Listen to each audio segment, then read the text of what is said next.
Oke, ya udah. Jadi poin terakhir yang udah kita bahas semua yaitu tentang progresnya gimana. Jadi nanti kita akan tinggal tunggu dari bagian legal aja. Tapi sambil tunggu follow up semua, kita juga mungkin harus nyiapin apa yang kita perlu siapin dari divisi kita juga. Oke, jadi mungkin untuk saat ini apa ada yang mau kalian sampaikan soal meeting kita kali ini? Sebenarnya masih ada. Nah, Ya. tadi pas kita ngebahas soal minat bisnis dan legalitas, jadi serius sesuatu. Oh, apaan tuh? Kayaknya nggak ada jalan down deh. Ya, random dikit sih. Tapi gua nemu berita soal artis yang bikin perjanjian perkawinan belum nikah. Oke. Ternyata itu bisa berdampak besar juga ke aspek hukum bisnis pribadi pasangan. Menjadi mikir, sebenarnya itu apaan sih? Kayak penting banget sih. Oh, ini menarik banget juga dibahas ya. Jadi kayak aku tuh juga pernah dapat materi soal itu ya. Bentar, coba aku buka filenya dulu.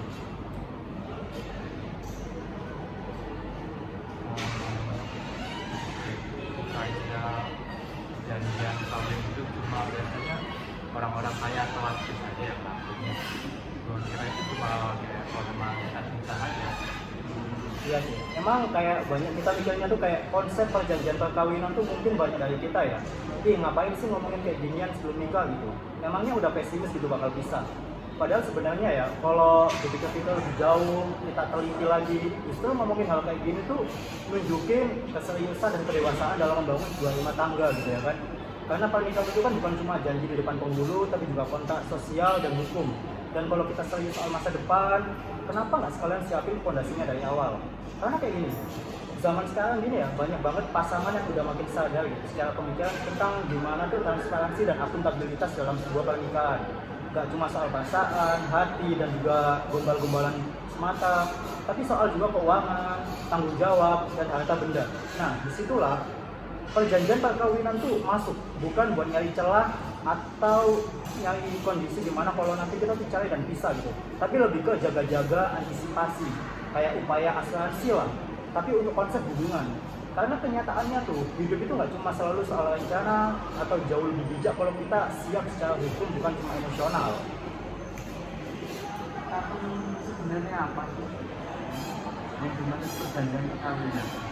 Namanya gak cukup cuma saling percaya aja satu sama lain. Oke, jadi gini, perjanjian perkawinan itu atau mungkin sering disebut prenuptial agreement ya, adalah konsep kesepakatan hukum yang dibuat oleh calon suami istri sebelum atau bahkan sesudah mereka menikah.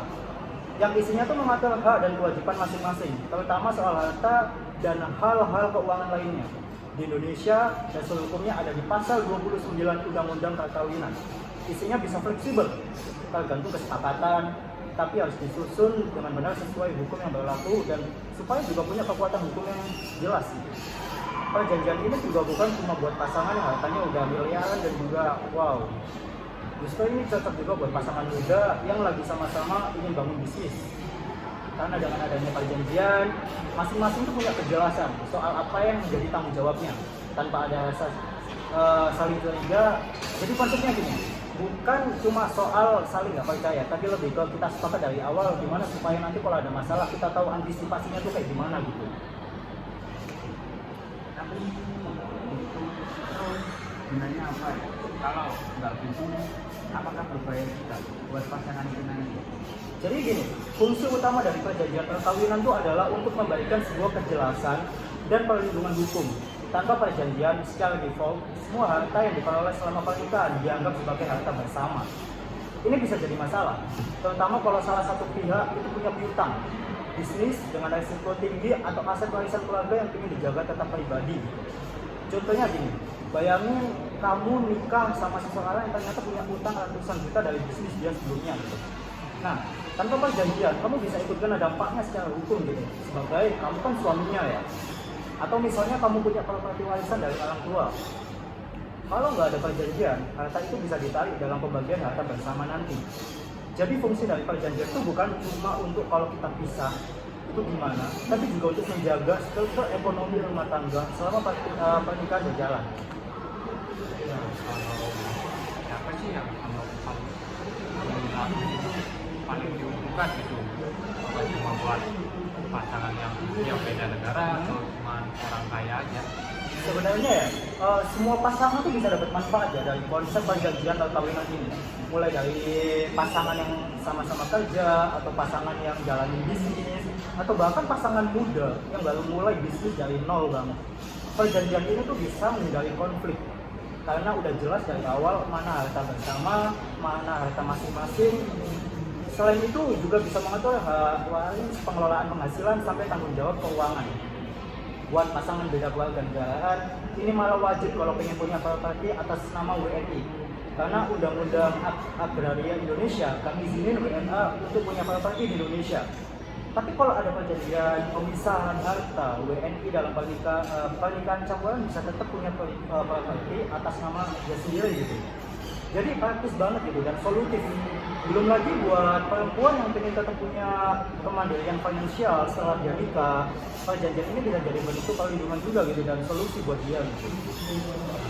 Nah, terus kalau kita pengen bikin perjanjian ini prosedurnya itu kayak gimana sih? Gampang atau ribet gitu? Ya, jadi untuk kita bikin perjanjian ini tuh kalian harus datang ya ke notaris buat dibuatin akta yang namanya tuh akta autentik. Kalau perjanjiannya dibuat sebelum nikah, harus ditandatangani dan disahkan sebelum pencatatan pernikahan di KUA atau di Dinas Dukcapil. Tapi sejak ada perubahan hukum, sekarang juga bisa dibuat setelah nikah gitu. Jadi nggak cuma bisa dibuat sebelum nikah, setelah nikah pun juga bisa. Dengan tambahan proses pengesahan dari pengadilan. Jadi ada ketentuannya ya. Tapi secara teknis itu tuh bisa lebih fleksibel. Tapi emang harus sesuai prosedur supaya dia ya punya kekuatan hukum gitu yang tetap. Nah, setelah dibuat itu akta autentik itu juga harus didaftarkan juga ke lembaga yang berwenang. Ini penting banget ya. Soalnya banyak yang bikin perjanjian tapi nggak dicatat. Ya ujung-ujungnya nggak bisa digunain saat dia dibutuhkan. So jadi jangan asal tulis di kertas dan tanda tangan sendiri karena itu bisa dianggap nggak sah gitu. Terus isi dari perjanjian itu biasanya kayak gimana sih? Apakah semua harus detail banget? Nah, kalau untuk isi dari perjanjian perkawinan itu bisa disesuaikan ya dengan kebutuhan dan kesepakatan pasangan. Tapi secara umumnya beberapa klausul yang sering dimuat antara lain itu pemisahan harta itu termasuk sebelum dan sesudah nikah.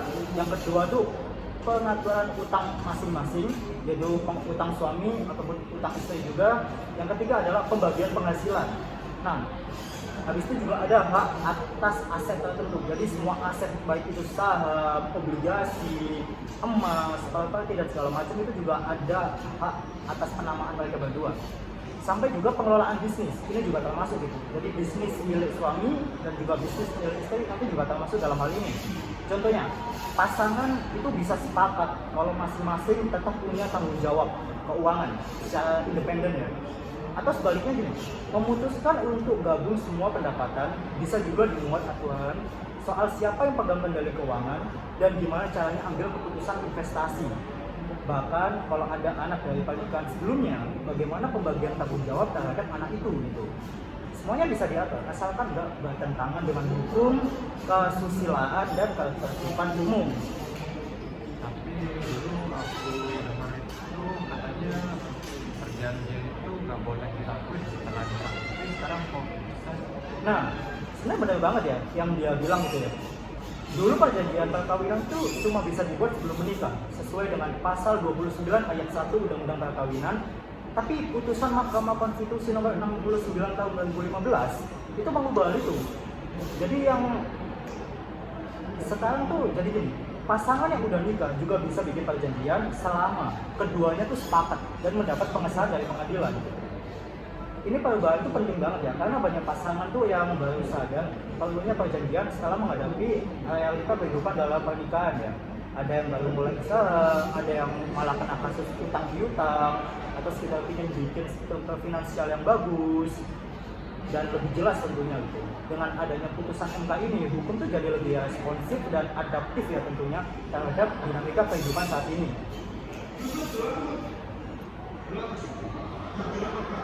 Dan akhirnya tuh kita malah bisa lihat ya bahwa perjanjian perkawinan tuh bukan soal pesimis atau enggaknya dalam gimana kita dalam menghadapi sebuah ujian.